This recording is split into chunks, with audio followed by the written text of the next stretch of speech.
You're watching Gas Guzzlers, and this is the 2024 Mustang GT. Let's get into it. Now let's talk about the exterior of the GT. You'll notice it looks fairly similar to the outgoing 6th generation of Mustang, but this new 7th generation Mustang definitely has a more angular, kind of bold look. I wasn't huge on it when it first dropped, and as a Mustang fan at heart, that kind of hurt. But it's, this is how these things work. It slowly grows on you. You know this is a GT model because it has more aggressive air intakes than the EcoBoost. You'll notice we have this new hood scoop. This is new for the new generation. We also have tri-bar headlights. Mustang is very famous for its tri-bar taillights. Ford is bringing the tri-bar up front now. Ford designed the roofline of the new Mustang so that you could get in and out with a racing helmet. Also, I want you to take note of how long the door is here. Ford has built-in safe exit assist into the Mustang. What's that mean? It's going to use the vehicle's radar in the back to make sure a cyclist or another car isn't coming. If a cyclist or something like that is coming along your side, it's going to warn you, and it's going to say, hey, don't open your door right now because you're gonna hit this cyclist. And while that's a little bit funny when it happens in the shows and movies, it really hurts if it happens to you in real life. In terms of design, we have an iconic silver paint here. That is quite literally the name. It is iconic, but they literally named it Iconic Silver. I feel like you shouldn't be allowed to do that. I would get my Mustang in orange. Let me know what color you are getting your Mustang in. I think it looks this car looks great in orange. 19-inch wheels here. Overall, I think it's a real sharp looker, especially with these squared off hip flares. At the rear of the 2024 Mustang, we have the iconic tri-bar taillights. I think this is probably the most iconic piece of automotive design. Maybe the 911 silhouette is equally as iconic, but I don't know, the tri-bar taillights are just something real special. We have a new diffuser down here. We also have a new front splitter. Those are gonna work to keep the Mustang sucked down to the road. Now, let's talk trunk space because it's a muscle car, it's a pony car. You're gonna go golfing, right? 2 bags of golf clubs in here, 13.5 cubic feet of space. It's kind of a small opening, but if you have your golf clubs, you're gonna be able to fit them in there. You might be able to fit also, I don't know, box of cookies in there too? I don't know.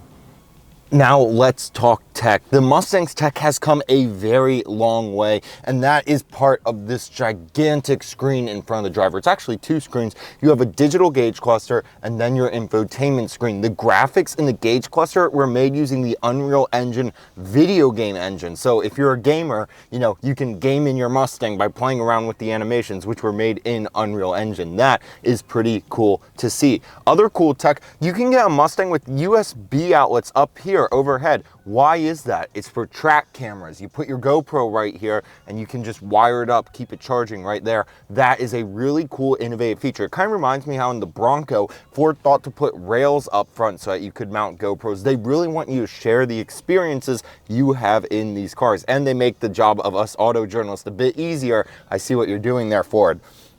There is a copper theme in the infotainment display. It's very much dark and copper kind of colors are all around. That comes from the Mustang Mach-E. Ford took that theming, pulled it from the Mach-E, plopped it in the regular Mustang. It's kind of cool to see how the Mustang influenced the Mustang Mach-E, and the Mustang Mach-E is kind of coming back and influencing the traditional Mustang here. Really cool tech features throughout the vehicle. Now, in terms of general comfort and interior design, I love these front seats. We can get leather on the GT. On the EcoBoost, you're going to be looking at a synthetic leather if you upgrade from the cloth. I'm sad to see the airplane switches are gone. Mustang kind of brought airplane switches in, and a lot of other cars took after the Mustang and started adding airplane switches once the Mustang was doing it. I'm sad to see the airplane switches are gone now. The interior design, though, is just so much more interesting than it was in the last generation Mustang. And the Mustang has just made, with each of the last 3 generations, each one has just been such a major jump in interior design quality. Love the flat bottom racing steering wheel here. I just think it's a real visually interesting place to be. Now it's time to get into the rear of the Mustang. Here we go. So I'm gonna, there we go. Okay, so getting in's not too bad. You really do sink into that bucket seat here in the rear. Let's pull this seat back and see how much room we end up having. Now you're gonna have to look up front and tell me if there's enough room for a human to sit, because I can't see there. Kind of lock myself in here. Yeah, it's pretty tight for a 6 foot tall adult. I could do this for a short trip. If you're tough, you could tough it out back here.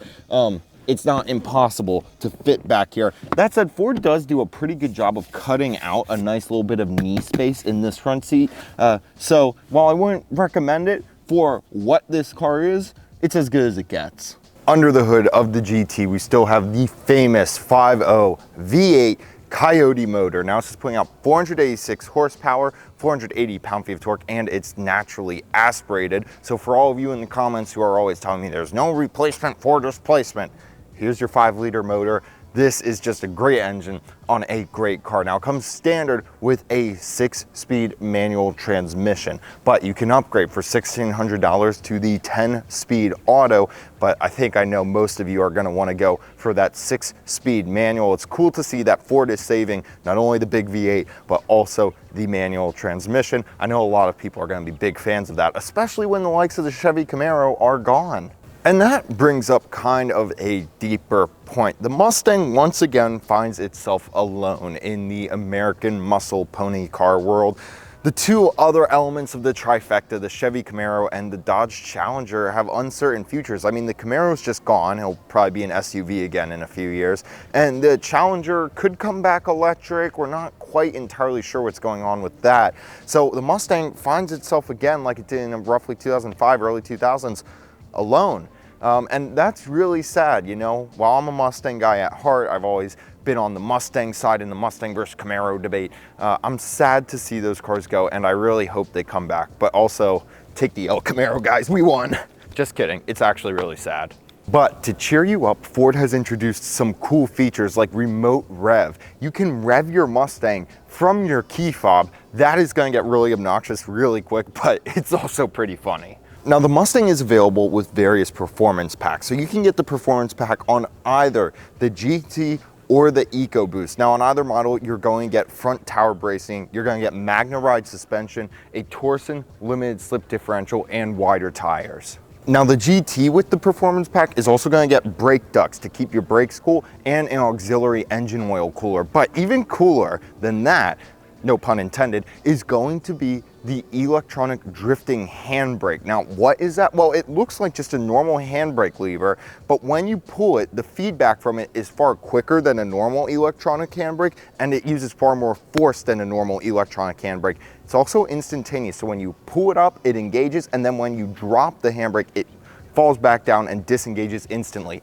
What is the point of this? Well, it's supposed to make drifting in the Mustang a lot easier, and it's supposed to kind of mimic a hydraulic handbrake that you'll see in professional drift cars. Now, I've been talking with Ford. I'm hoping to get one of these on the channel for a test drive soon, so make sure you are subscribed for that. Guys, thank you so much for watching Gas Guzzlers and our coverage of the 2024 Washington, D.C. Auto Show. Show's over, but you can make sure that you make it to the show in 2025. I hope to see you there. I'm Jake. You're watching Gas Guzzlers. This is the 2024 Mustang GT. We'll see you in next week's video. Take care. Do you like the Mustang convertible? How about the good old-fashioned GT or the all-new powerful Mustang Dark Horse? Whatever kind of Mustang you love, they got it here at the Washington, D.C. Auto Show. Guys, the 2024 show is now over, but the 2025 show is gonna be bigger and better than ever. It's gonna be in January of 2025 here at the Washington, D.C. Convention Center. I hope to see you there.